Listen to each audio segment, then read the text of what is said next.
وہ شاید ایک لمیٹڈ طریقے سے جانتا ہے، اگر جانتا بھی ہے تو اتنی ایگزرٹ نہیں کر سکتا انفلوئنس اس کے اوپر. یہ سب چیزیں موجود ہیں.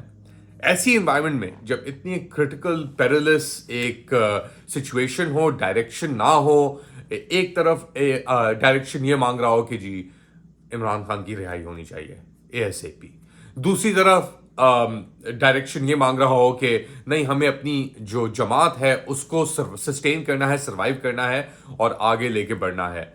ایک موقف یہ ہو سکتا ہے. اچھا، ایک موقف یہ ہو سکتا ہے جو اب فواد چودھری صاحب آئے ہیں، وہ کہہ رہے ہیں کہ جی ہم نے سفر بہت کیا، ہم پہ ظلم بہت ہوا ہے اور ہم یہ نہیں چاہتے کہ ہم افواج پاکستان، اس کی قیادت یا ملٹری اسٹیبلشمنٹ کے ساتھ کوئی ٹکراؤ یا حملہ کریں. ہمارا یہ موقف ہے کہ ملٹری اسٹیبلشمنٹ اور قیادت جو ہے، یہ فواد چودھری صاحب کہہ رہے ہیں کہ وہ اپنے کانسٹیٹیوشنل لمٹس اور رولز کے اندر رہ کے اپنی حیثیت کو اپنائے اور ملک کا دفاع کرے. اور یہ کہتے ہیں یہی عمران خان صاحب کا موقف رہا ہے شروع سے کہ آرمی اور پاکستانی عوام کی دفاع کے لیے بہت ضروری ہے، لیکن اس کو اپنی کانسٹیٹیوشنل لمٹس کے اندر رہ کے آپریٹ کرنا چاہیے، جو فی الحال وہ نہیں کر رہی. یہ ایک نیوانس ہے جو انٹروڈیوس کرایا جا رہا ہے نیریٹو کے اندر. تو فواد چودھری صاحب نے کیا کہا، ذرا سنیے. پاکستان کی فوج کے اوپر حملوں کو میں سپورٹ نہیں کر سکتا. پاکستان کی فوج کو تباہ کرنے کی سازش کے میں حصے دار نہیں بن سکتا. ہاں، جس طرح عمران خان کہتے ہیں فوج پاکستان کے لیے ضروری ہے، انٹیگرل ہے، but army and establishment has to act under the constitution. So we will strive for that, we will do everything we can for that, but at the same time ہم عوام کو اور فوج کو ایک دوسرے کے سامنے نہیں لا سکتے. یا تو آرمی کرا رہی ہے ٹیمپر کرنے کے لیے سچویشن کو، یا تو اور دراریں کریٹ کرنے کے لیے پاکستان تحریک انصاف کے اندر.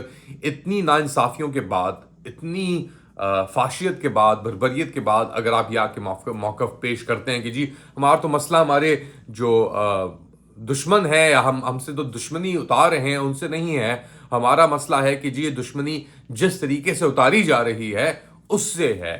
تو یہ ایک نیوانسڈ اپروچ، کیونکہ پاکستان آرمی وہ قیادت جس کو پاکستان نے اپنا دل، جگر، ٹکڑے، شمالی پاکستان، ہر چیز دے کر، بیسکلی انہوں نے لینڈ، یہ وہ ریئل اسٹیٹ مافیاز، ہر چیز دے کر اس لیول تک پہنچایا. اب وہ جو سانڈ بن کے بیٹھ گیا اوپر، ایک وائرس یا کینسر بن کے آپ کو سک کر آپ کی لائف کو، اور اب سے کہہ رہی تمہارا پارٹنر ہے، اب یہ کینسر تو موجود ہے ہمارے ساتھ، اگر ہم اس کو ہٹائیں گے تو ہم مر جائیں گے، اگر ہم مریں گے تو یہ مر جائے گا، تو اسی طریقے سے چلنے دو، اس کو بھی پالو خود ہی بھی. مگر مسئلہ یہ کہ پیسے نہیں ہے پالنے کے لیے، نہیں نا، کیونکہ آپ کی پولیٹیکل اکانومی، میں اکانومسٹ نہیں ہوں مگر میں ایک اسٹوڈنٹ آف سیاست اور جرنلزم، صحافی رہا ہوں 20 سال تک، اور جو آرمی کی پولیٹیکل اکانومی ہے پاکستان آرمی کی، اس کی میری بڑی گہری اسٹڈی رہی ہے. میرے مینٹورز بھی رہے ہیں، فار ایگزامپل شجاع نواز صاحب کی تو ریسرچ ہے اس کے اوپر، عائشہ صدیقہ کی بہت ایکسٹینسو ریسرچ ہے پاکستان کی پولیٹیکل اکانومی کے اوپر. مسئلہ یہ ہے کہ جو پرسنٹیجز ہیں پاکستان پولیٹیکل اکانومی جو کنٹرول کرتی ہے پاکستانی آرمی، وہ اپنے کنٹرول کو یا اپنی جو سہولتیں ہیں ان کو لیٹ گو نہ کر رہی ہے، نہ کرنے کے موڈ میں ہے. اور یہ ہمیں کس طرح پتا ہے؟ جو یہ باریک وارداتیں کی جا رہی ہیں، شہباز رانا صاحب کو آپ ضرور فالو کرتے ہوں گے، جو یہ باریک وارداتیں کی جا رہی ہیں بجٹ کے اراؤنڈ، جہاں پہ آپ نے سیلریڈ کلاس، پروفیشنل کلاسز کی کمریں سب توڑ دی ہیں، اور نہ صرف ریٹائرڈ بیوروکریٹس، ریٹائرڈ افسر، آرمی آفیسرز جو بھی اپنا اسٹیبلشمنٹ کا حصہ ہے، ان کو آپ نے ٹیکسز معاف کر دیے ہیں، ان کی آپ نے عیاشیاں ابھی تک جاری ہیں. یہ ملک اس طرح نہیں چل سکے گا، اور اسی لیے اب ایک ریولوشنری پوائنٹ کے اوپر ہم آ کے کھڑے ہوئے ہیں. اسی لیے جو فواد چودھری صاحب کا جو موقف دیا جا رہا ہے تھوڑا آؤٹ ڈیٹڈ ہو چکا ہے. اگر تو یہ موقف 9 مئی کے واقعات کے بعد فوراً ہی آرمی پروموٹ کرتی یا یہ پروموٹ ہوتا تو اس کے اندر شاید تھوڑا وزن ہوتا، کمپرومائز کی گنجائش ہوتی. لیکن آپ نے سب سے پاکستان کی تاریخ کے اندر بدترین حکومت، فارم 47 کی بدترین ہیومن رائٹس اٹراسٹیز، مداخلت، ہر چیز جو آپ کر سکتے تھے اس نظام کے ساتھ، ان لوگوں کے ساتھ آپ نے کی. اور اس کے بعد آپ کہہ رہے ہیں یار ہم تو آپ کے ہیں، آپ ہمارے ہیں، ہم مداخلت نہیں چاہتے اور آگے بڑھیں. نہیں، اس طرح نہیں ہو سکتا. ناانصافی کی بنیاد کے اوپر اگر بنیاد ہی ناانصافی کی ہو اس کے اوپر ایک نئی عمارت اسٹیبلشمنٹ کی یا ملک کی یا آئیڈینٹی کی کھڑی نہیں ہو سکتی. خون کا بدلہ خون نہیں مانگ رہے, لیکن ناانصافی کا بدلہ انصاف سے ضرور ہوگا.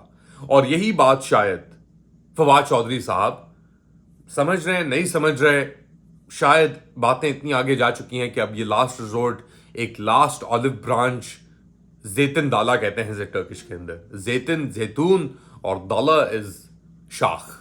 تو یہ جو آخری شاخ دی جا رہی ہے اس طرف سے یا اس طرف سے,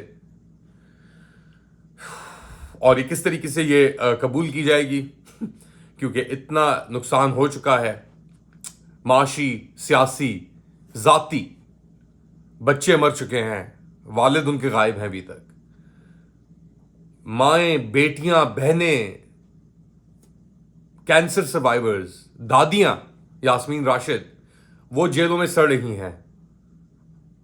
اس بنیاد پہ معافی, اس بنیاد پہ کمپرومائز نہیں.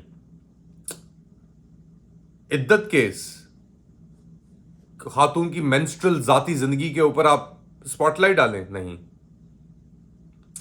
پینڈلم ادھر سوئنگ ہوا ہے تو جب تک ادھر سوئنگ نہیں ہوگا سینٹر میں نہیں آئے گا, اور ابھی ادھر سوئنگ ہونا باقی ہے. آپ کیا سمجھتے ہیں؟ Do let me know in the comment section. Do like, subscribe and share this content. اپنا خیال رکھیے گا. اللہ حافظ.